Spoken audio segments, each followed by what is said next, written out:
ዓለምን በእንባ ያራጨ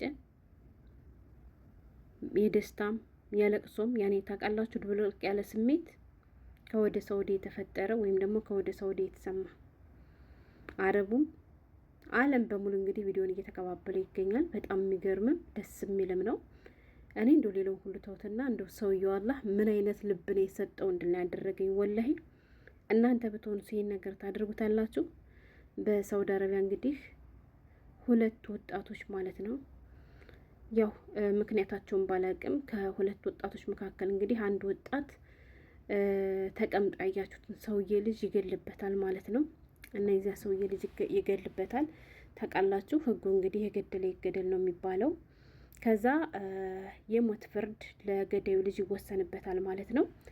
እና ለገዳዩ ልጅ የሞት ፍርድ ተፈርዶበት የቀረችው 15 ሰዓት ብቻ ነበር ማለት ነው። ገብቷችኋል? እና የእናትን ነገር ታውቁታላችሁ። እናት በቃ ቤተሰብ በቃ ልጃቸው ሊገደልባቸው እንደሆነ እርግጠኛ ሆኗል። በቃ እነሱ እንደሚገደል ነው የሚያውቁት። ገብቷችኋል? ከዛ እነሱ ልጃቸው ሊገደል ነው ብለው እየተጠባበቁ ባሉበት ቅጽበት እንግዲህ ሌላ ያልታሰበ ነገር ተፈጠረ። እንደዚህ የሚላቀሱት እንደዚህ ሄዶ ከሰውየው እግር ተደፍተውም የደስታ እንባ የሚያነቡትም ሌላ ያልታሰበ ወይንም ደግሞ የሞት ፍርዱን የቀየረ ሌላ አስደሳች ነገር ስለመጣላቸው ነው ማለት ነው። ለማመን ተቸግረዋል። እንግዲህ ሰውየው በእንግድነት ነው ሄደ። በእንግድነት ሴር ተቀበሉት። ከሴትቦቱ ጋር ብዙ ነገር እያወራ ነበር። ሰውየው በጣም ብዙ ወር እያወሩ ነበረ።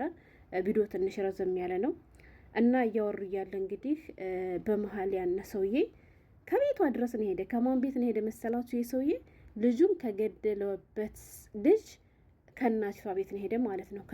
ከልጁ ገዳይ ቤት ሄደ እና ወንድሞችም አሉ። ቤተሰቡ ተሰብስቧል። ምክንያቱም ውሳኔውን ለመስማት የቀረው 15 ሰዓት ብቻ ስለሆነ ማለት ነው። እና ከዚያ መሀል እንግዲህ እናቲቷም አለች። ከዛ ያው የሚሆነውን ነገር ሳሎን ቁጭ ብሎ እየተከታተሉ ነበርና የሰውየው የልቡ ንጹህነት ከሳውዲ አረቢያ ከቄስስ የሞት ፍርድ ከ15 ሰዓት በፊት በንደር አልቀህዳኒ የሚባል ማለት ነው የልጁ ገዳይ ቤት ሄደ። የልጁ እናት የሞት ፍርድ እንዲቀርላት ደግሞ ልጇ እንዳይገደልባት ማለት ነው። ያው ታውቃላችሁ የሞት ፍርድ የገዳይ ቤተሰቦች ከተስማሙ በብር ይቀየራል ማለት ነው። ማን ፍቃደኛ ከሆነ የሟች ቤተሰቦች ፍቃደኛ ከሆኑ በቃኛ ልጁ እንዲገደል አንፈልግም፣ ካሳውን ልጁ ከሚገደለው ብር ስጡን ካሉ ይቻላልና የገዳይ እናትም እንግዲህ ሰውየው ከቤታቸው ሲሄድላቸው ያንን አጋጣሚ በመጠቀም እባካችሁን በጣም በሚሊዮን የሚቆጠር ካሳ እንክፈላችሁና የሳውዲ አረቢያ ሪያል ማለት ነው እና የልጃችን የሞት ፍርድ ይቀየርልን በገንዘብ ብላ እናቷ ትማጸናለች ማለት ነው። እና የልጁ እናት የሞት ፍርዱ እንዲቀርላት የደም ካሳ በሚሊዮኖች የሚቆጠር ገንዘብ ብታቀርብም በንደር ግን ይህን ጥያቄ አልተቀበልም ነበር። ማን? የሟች ቤተሰብ ወይም ደግሞ ልጁ የተገደለበት አባት ግን ሴትወይቱ ካሳውን በሚሊዮን የሚቆጠር የሳውዲ አረቢያ ሪያል ንክፈል ስትለው ሰውየው ግን በዚህ ነገር መስማማት አልፈለግም ማለት ነው። አልተስማማ። ከዛስ ምን ቢሆን ጥሩ መሰላችሁ? የልጄ ደም በገንዘብ የሚተመን አይደለም ብሎ ለሴትወይቱ መለሰላት። እሷ ምን ስትለው ብሩን ልክፈል ስትለው ማለት ነው። ከዛስ ምን ቢፈጠር ጥሩ መሰላችሁ? ከዚህ ነገር የተማርኩን ነገር ቢኖር ወላይ ባላ ተስፋ አይቆረጥም። ገባችሁ? ነገራቶችን በቅጽበት ሊቀያይራቸው እንደሚችል ከዚህ ታሪክ ተምሬያለሁ ማለት ነው። እና ሴትወይቱ ገንዘብ ልክፈል ስትል ሰውየው ፍቃደኛ አልሆነም። የልጅ ደም በገንዘብ የሚተመን አይደለም ብሎ መለሰላት። በዚያን ሰዓት እናት ተስፋ ቆረጠች። በቃ ያ ማለት ሰውየው ገንዘቡን አይፈልገውም፣ ልጅ እንግዲህ ሊገደልብኝ ነው፣ የሞት ፍርዱ በቃ ውሳኔው ሊወሰንበት ነው ብላ እየተጠባበቀች እያለ ያ የሟች አባት ብድግ አለና ለአላህ ብዬ ያለ ምንም ካሳ ይቅር ብያለሁ ብሎ ተናገረ። አስቡት ማለት ነው አላህ ምን አይነት ልብ እንደሰጠው ለሰውየው።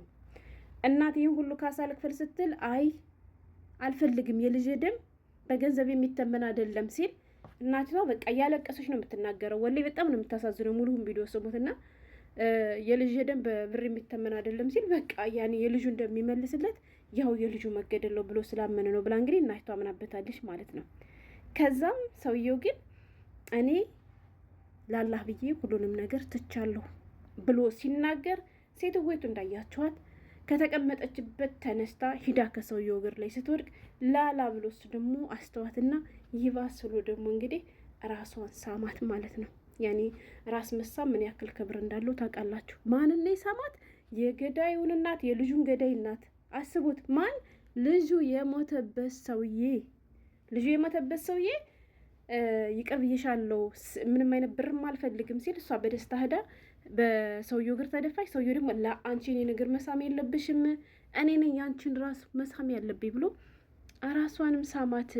ከዛስ ምን ቢላት ጥሩ ነው? መሳሙ ብቻ ወይም ይቅር ብያታለሁ ማለት ብቻ አይደለም።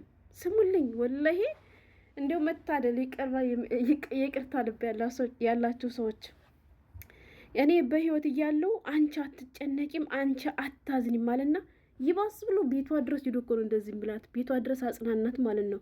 ቤቷ ድረስ ሂዶ አትጨነቂም፣ እኔ በህይወት እያለው አንቺ አታዝኒም፣ በልጅሽ ምክንያት አንቺ አታለቅሽም፣ አንቺ አተክዥም ማለት ነው።